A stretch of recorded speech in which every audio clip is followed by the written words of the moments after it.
Wisdom gained through experience. And unfortunately, you never learn anything from good experiences. You only learn from bad experiences. But this is wisdom. And this is something that should never be taken for granted, even though it should be obvious, okay? And that's the time to check your parts, the time to inspect your parts and make sure that they are what they're supposed to be and that they fit the way they're supposed to, and that there aren't any obvious defects, is when you acquire the parts, not when you go to install them or use them. And in our case, we're getting ready to do an engine build. So we've got a bunch of parts here now that are new to us that we need to check and make sure that they are what they're supposed to be. And again, there are no obvious defects. And in this case, we're going to check the cam and the lifters. So now I go out of my way to try to not do the same video twice. And I've already done this video with a slight twist to it.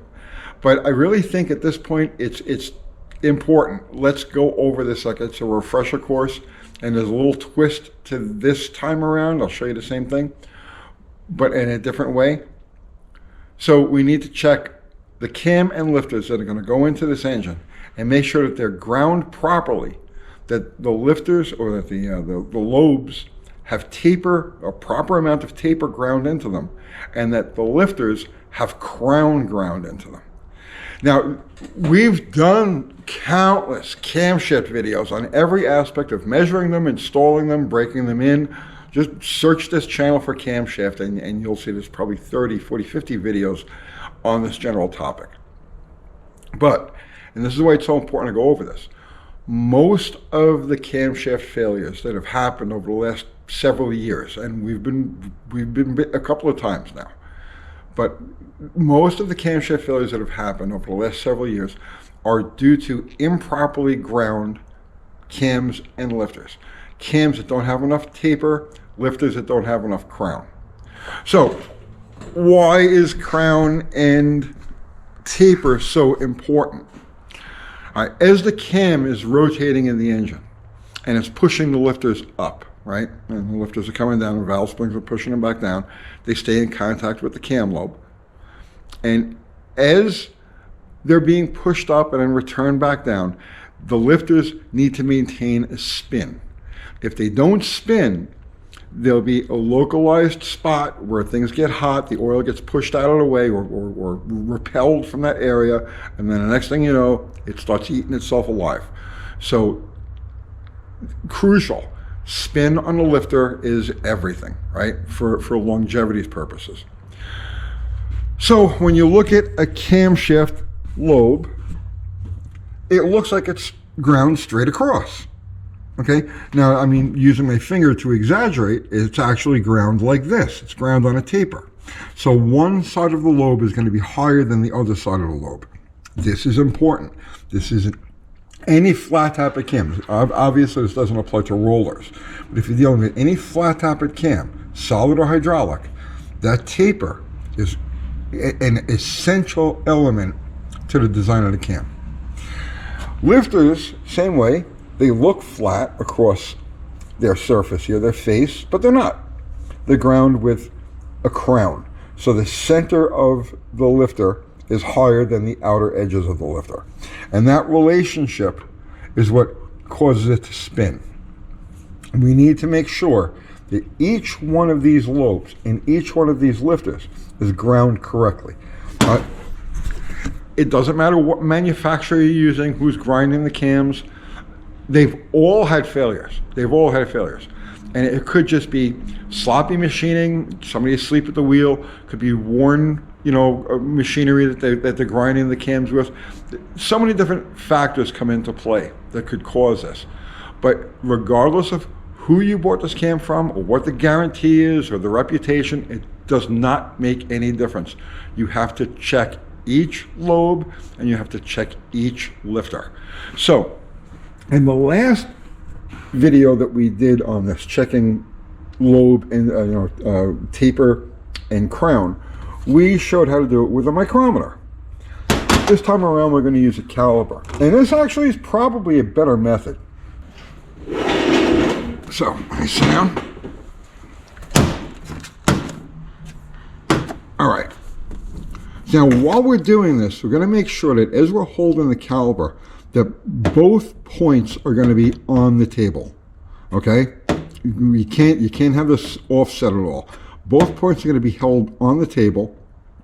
And when we start making our measurement, we're going to do it with the lobe not quite parallel with the table, just slightly above. Okay? And we're going to take our measurements from the outer edge of the lobe. Okay? So here's what we do. Put the caliper down on the table. Hold it so both points are on the table. Using very light thumb pressure, close the caliper up on the lobe. Like so.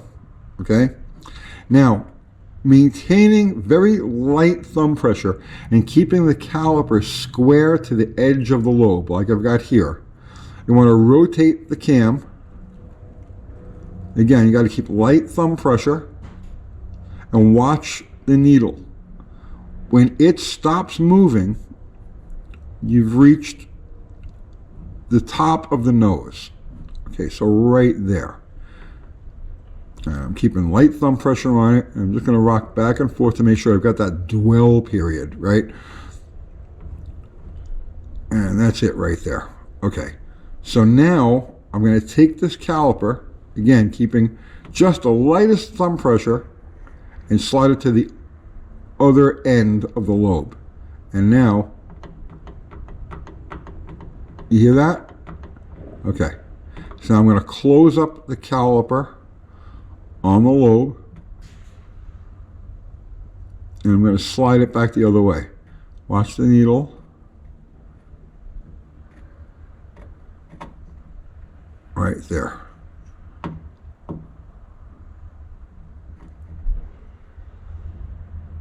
Double check it.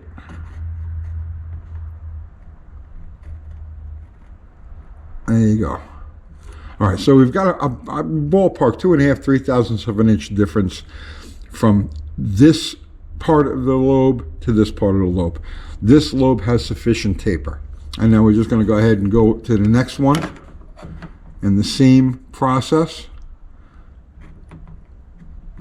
Light thumb pressure. Rotate the cam until the needle stops.